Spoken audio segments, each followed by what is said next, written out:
Hello and welcome to TV on TV Elections Edition, online only.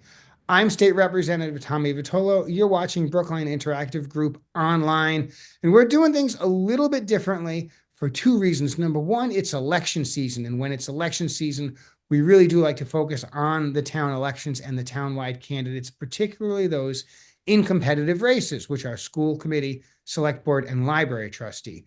But also because there are so many candidate forums and so many candidates in townwide races, there aren't enough slots on television between now and election day for me to include the library trustees on the weekly show. And so what we're doing instead is we're recording them on Zoom. We're going to have them online. They're going to be on the Brookline Interactive webpage. They're going to be on my webpage. We're going to get it out, but it's really, it's a digital world, baby. Cut the cords. We are online only for library trustees. The election, of course, is Tuesday, May 6th. The polls are open 7 a.m. to 8 p.m. There is early voting. I will let you use your favorite search engine to figure out those details. As I said, select board, school committee, and library trustee races are competitive. In the case of library trustees, there are 5 candidates for 4 seats. So each voter has up to 4 votes to cast amongst those 5. And one of those candidates is here with us today. Her name is Felina Silver. Felina, thanks for coming on the show. Thank you for having me. So, Felina, we get right into it. We don't waste any time, and we want to know the details from the beginning. So, what have you been doing your whole life? Walk us through it. Well, I arrived here at the ripe old age of 3, went to school as all children do. But when I got into high school, I decided that I was going to participate in the co-op program they had. And with that, I had to work at all the municipalities in the town. And one place that I worked was the Brookline Public Library. And I think actually out of all of the places I worked, that the Brookline Public Library was my favorite. And it's so nice to see that it still remains. But I got into politics after that and stepped away from the library a little bit. But I've been serving the town my entire life on various committees. And now I want to give back to the place that made me feel comfortable. So, you're kind of leaning into the second question, right? Why are you running for library trustee? It's giving up time every month, it's volunteering, but it's work. It doesn't get paid. So, why run? Because it's worth it. And you don't have to get paid to enjoy what you're doing, and that somebody's got to do the work that needs to be done. I appreciate the fact that they have the library trustees because somebody has to do the work. And I think that they all are currently working very hard. There's so much to be done, and they definitely need the help. I think so far they've done a great job, but I do want to help them shape things for the future. There are some things that I feel that could be changed, and making sure that they're reaching all the libraries and making sure that each library has an equal chance to survive. So, that sounds a little bit ominous. We'll get to that in a minute. I think they're going to survive. I'm pretty confident. But thrive maybe is a word Yes, you might certainly, that use. is a better word. Friendly amendment. Tell us about your relationship with libraries and maybe how that's evolved over the course of your life. Well, of course, initially, all children sort of go to the library because they don't have a choice. When their parents need them to do something, to be busy, they send them to the library. Once they start getting into school, they use the library as a resource. They go there to get the books they need to help them finish with projects.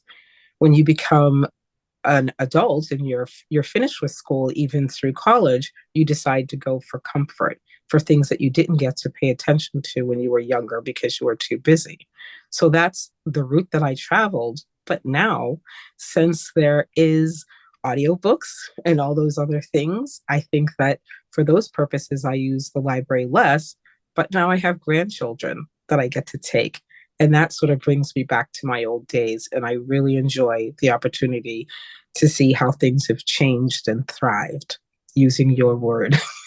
But I I love love it. it. I love it. So, there are 12 library trustees, 3-year terms. And my sense is that the different trustees kind of have different interests and different specialties. If you win, what are some things or some places where we might expect library trustee Felina Silver to be like focusing her efforts or leading the way? Well, I have to tell you, anyone who knows me knows that I will do anything and everything. So I don't like to limit myself, but I can tell you that the places that I really enjoy working the most is where I see that things need to be fixed. And as I was talking about earlier with many other people out in the streets, was that the library doesn't seem as advertised as it should be. The programs that they have are included in a newsletter, which is great. But most people who get that newsletter is because they signed up because they're already library goers. But it seems to me that you want to encourage everybody in your town to take part in what they have to offer. So making sure that those messages get out is important. Along with that, I think that a lot of the events that the library provides to the town, to our residents, are great programs, but they seem to put things together on schedules at different libraries that are should be held at each library. And that's what I was alluding to when I said survive. I didn't really mean it that way because obviously libraries are going to survive. But I meant that we don't want to make it a competition. The library is a wonderful place for everyone. And I think that if you're offering something in one place, you should be offering it in all of the branches. We'll have to figure out how that can work, but I want to make sure that nobody feels like they can't participate because, or that they're missing out because that library branch isn't offering the same thing. Understood. Understood. Uh, as many viewers know, maybe some don't, the library is currently without a director. And so one of the roles of the trustees of the public libraries are to hire a director. That is going to be the job of you if you are elected, along with the others. What are you looking for in a library director in 2025? Traits, characteristics, skill set? What would you, as the hiring agent, be looking for? Well, definitely we are in a place where we've been without a director. So it's every person who comes into a new position needs a level of training, but it's important to not have to train for all the things that that position would entail. So definitely the person needs to have a level of experience that we don't have to worry about what they know and what they don't know. And this person definitely needs to be driven and strong inside because it's not going to be easy stepping into the shoes of a person that was there before you. There's a lot of work to be done. And with the time span where there was nobody in the seat, there's going to be catch up that needs to be done. So that person needs to be able to be focused, have a great personality, able to work with others, and not to be judgmental. It's so hard sometimes you get people that come in and they're judging everyone based on what has been left behind. And sometimes those things can't be helped and they weren't necessarily because of the person who was there before them. So, what have I missed? What should I be asking you? What else about the libraries or your candidacy should folks know about? Well, the one thing that I have enjoyed seeing when I've gone into the library is how well the people that are there work together, and that there seems to be a level of joy and the ability to help those who need help when they ask for it. I have never seen a time when somebody has looked at a resident that's come or a patron that's come into the library and not had a happy face upon them or the willingness to do what was needed to be done. And they always seem to have an answer. And if they don't know themselves, they make sure to find someone who can help. So I really appreciate that. Not everyone has that attitude or ability. And it seems to me that people are coming in happy and leaving just as happy.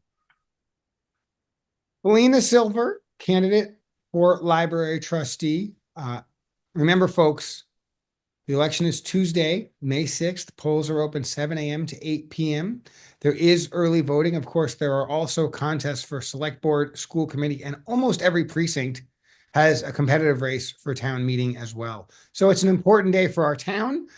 It's important for you to get out and vote if you have that right. And if you don't, you can still participate in elections. You can find a candidate who inspires you. You can reach out to that candidate and say, hey, how can I help with your campaign?